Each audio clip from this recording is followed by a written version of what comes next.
Welcome to today's class on functional analysis.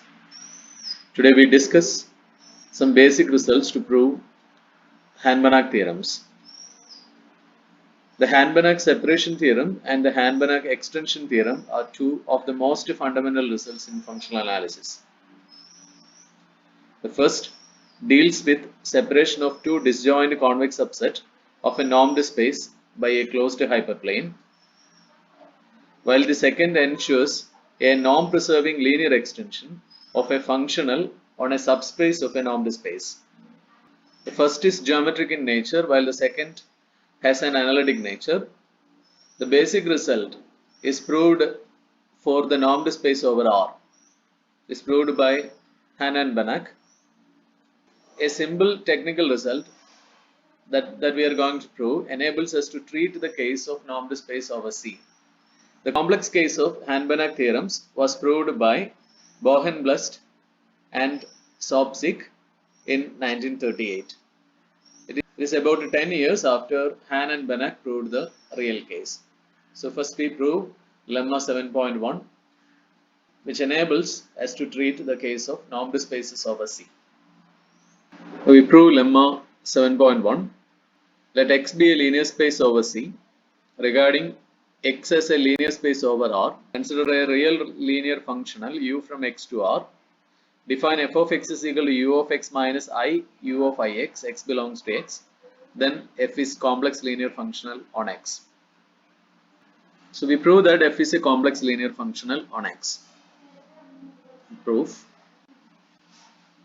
as u is a real linear, f is also real linear. That is, f of x1 plus x2 is equal to f of x1 plus f of x2, and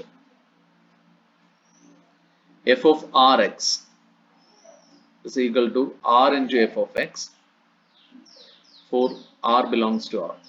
Since f of x1 plus x2 equal to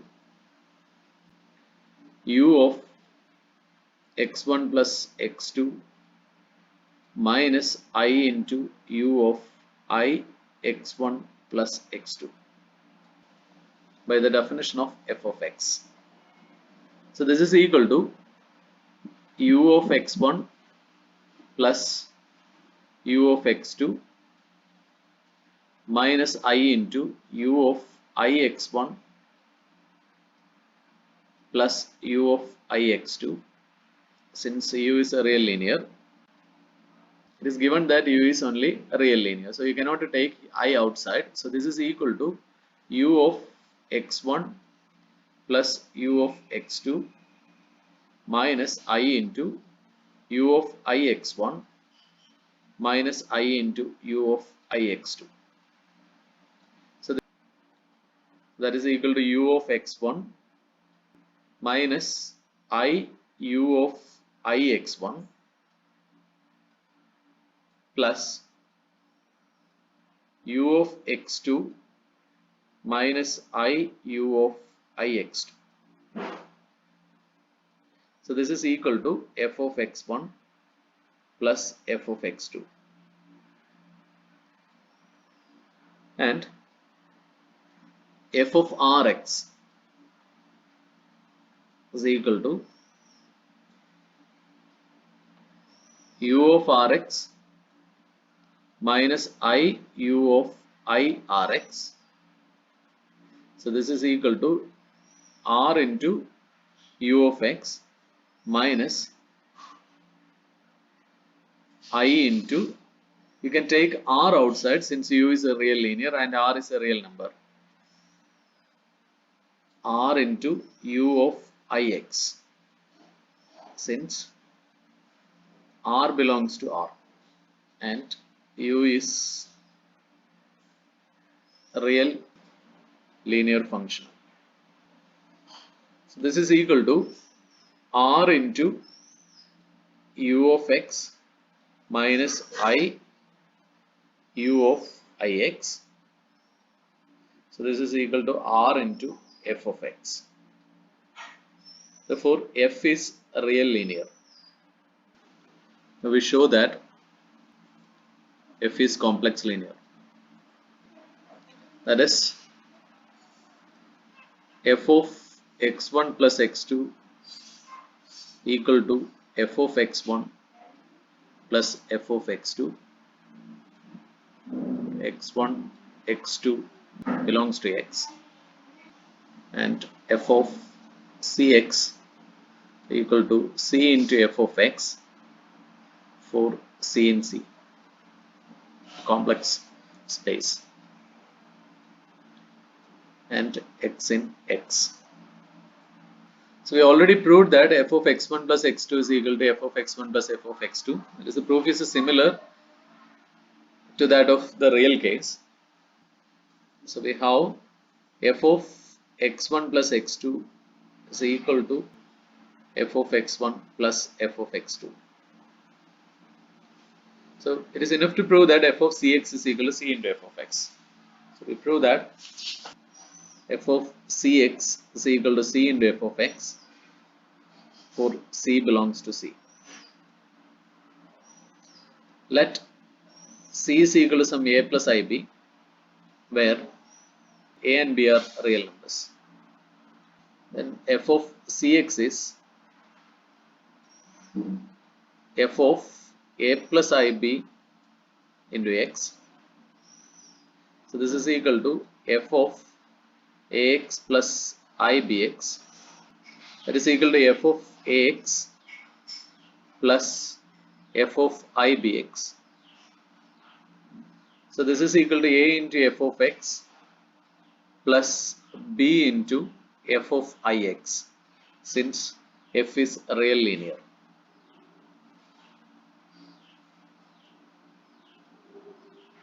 And a and b are real numbers.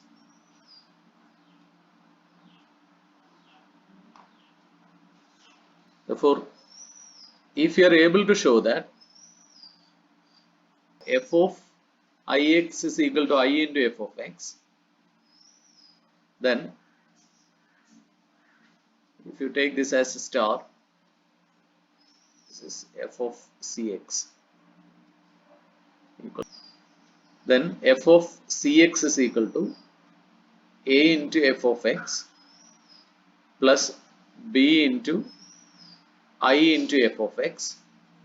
So this is equal to a plus ib into f of x, that is equal to c into f of x. So we show that f of ix equal to I into f of x. F of ix is u of ix minus I into u of I into ix.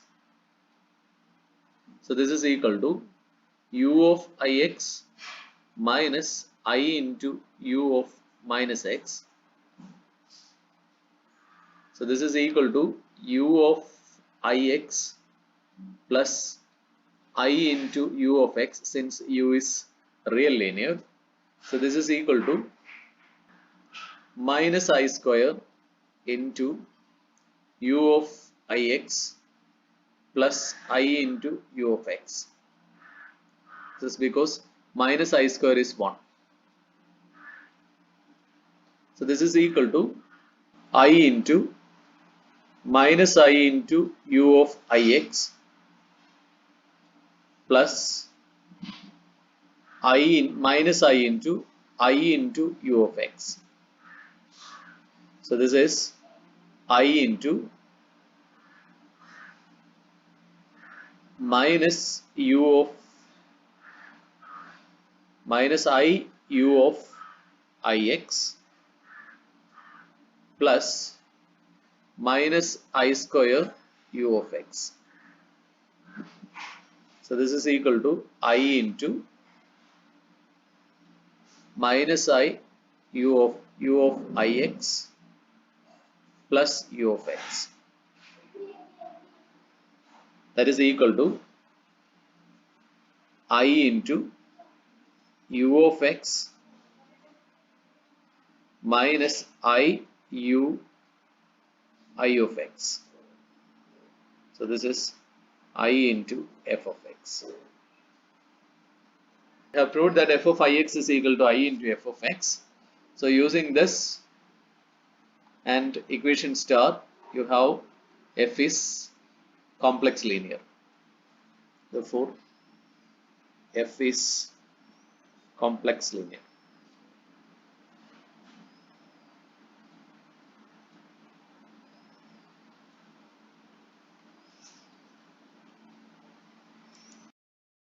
Now we prove lemma 7.2. Let x be a linear space over K and y be a subspace of X, which is not a hyperspace in X. If x1 and x2 are in X but not in Y, then there is some x in X such that for all t in closed interval 0, 1, tx1 plus 1 minus t into X does not belongs to Y, and tx2 plus 1 minus t into X does not belongs to Y. If X is a normed space, then the complement Y complement is connected. So we prove this. If tx1 plus 1 minus t into x2 does not belongs to Y for all t in 0, 1, then we can let x2 equal to x, so that tx1 plus 1 minus t into x does not belongs to Y.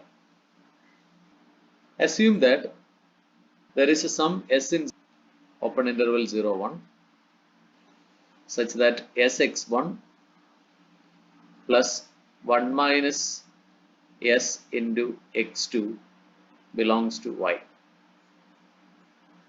Suppose you are considering R3 with Euclidean norm, and suppose that this is x-axis, this is y-axis, and this is z-axis. You consider a subspace of R3 which is not a hyperspace, so that it is not a maximal proper subspace.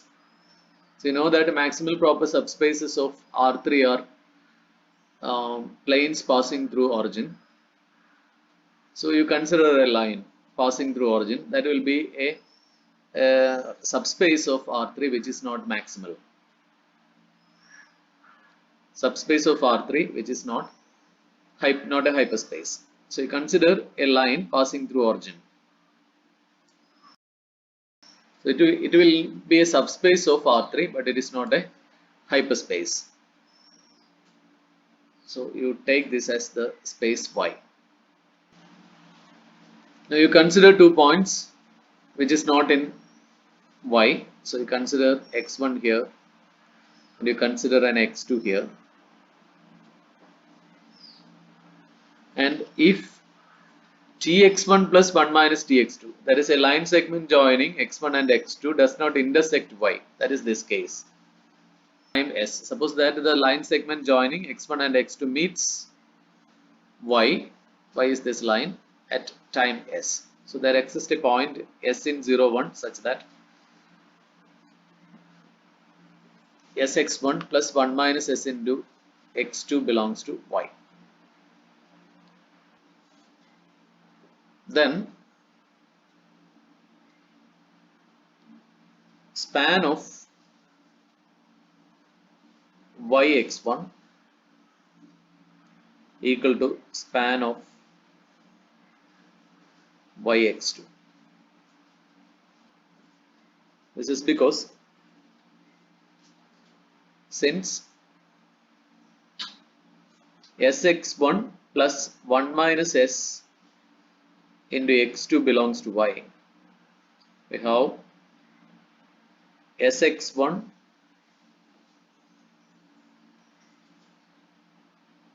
plus 1 minus s into x2 equal to Y for some y in Y. This implies sx1 is equal to y minus 1 minus s into x2. So this implies, now you know that s is not 0. So this implies x1 is equal to 1 by s into y minus 1 minus s by s into x2. So it is a linear combination of y and x2. So this belongs to span of y and x2. Similarly, sx1 plus 1 minus s into x2 belongs to y implies sx1 plus 1 minus s into y2 x2 is some y. So this implies 1 minus s into x2 is equal to y minus sx1. So this implies x2 equal to 1 by 1 minus s into y minus s by 1 minus s into x1. So here s is not equal to 1. So this belongs to the span of y and x1. That is, x1 belongs to span of yx2 and x2 belongs to span of yx1. This implies span of yx1 equal to span of yx2. Since y is not a hyperspace, span of yx1 is not equal to x. So you let x belongs to x and x does not belong to span of yx1. If possible, let y equal to tx1 plus 1 minus t into x belongs to y for some t in 0, 1. For some t in open interval 0, 1. Then x equal to y minus tx1 divided by 1 minus t. This implies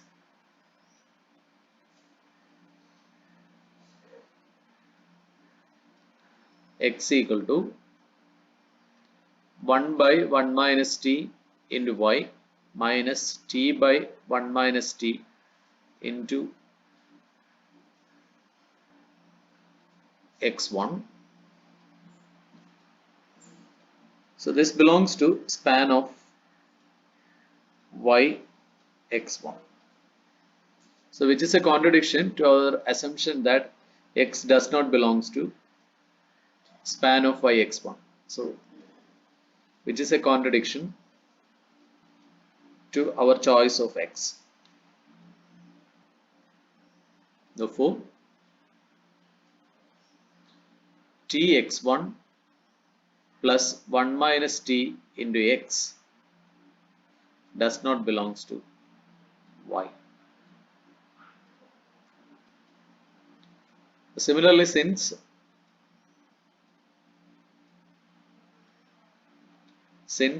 x does not belongs to span of yx2,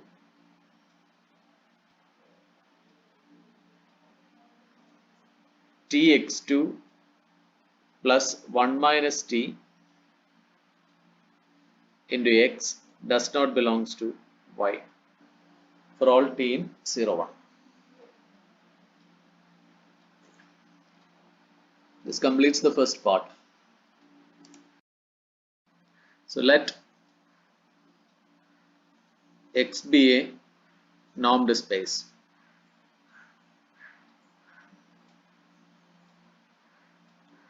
We have to show that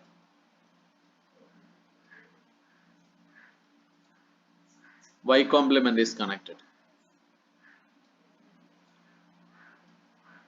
If possible, let Y complement be not connected.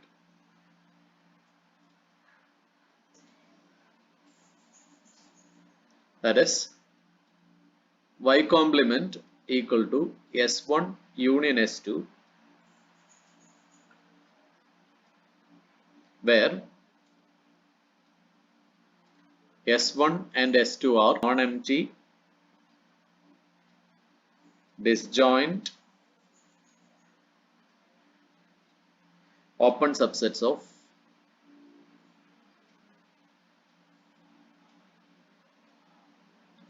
y complement.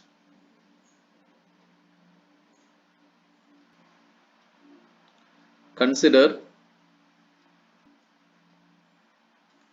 x1 in S1 and x2 in S2. By what we have proved above, there is a sum x in X such that minus tx1 plus 1 plus t x belongs to y complement for all t in closed interval minus 1 0, and tx2 plus 1 minus t into x belongs to y complement for all t in closed interval 0 1.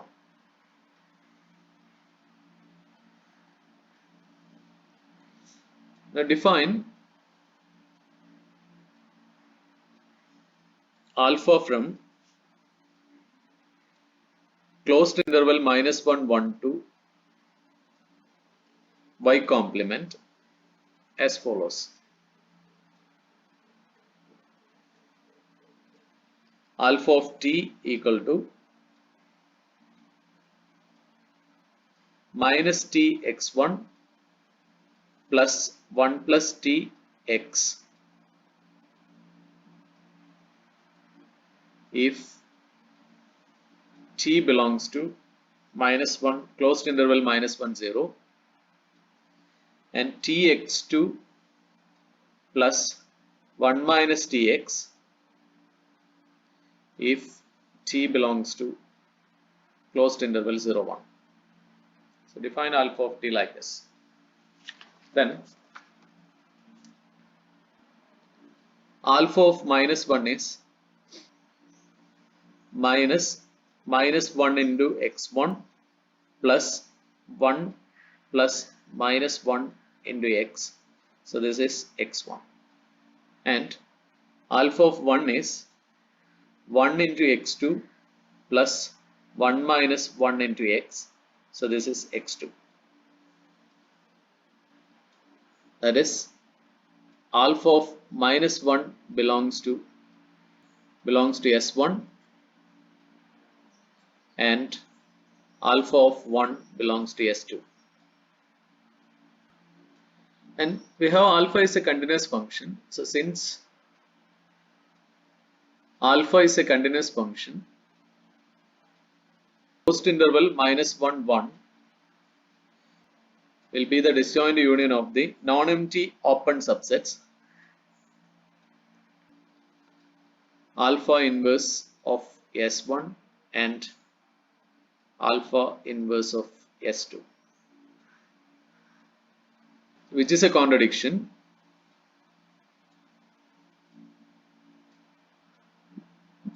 since minus 1 1 is connected. Therefore, y complement is connected. That's all for the day.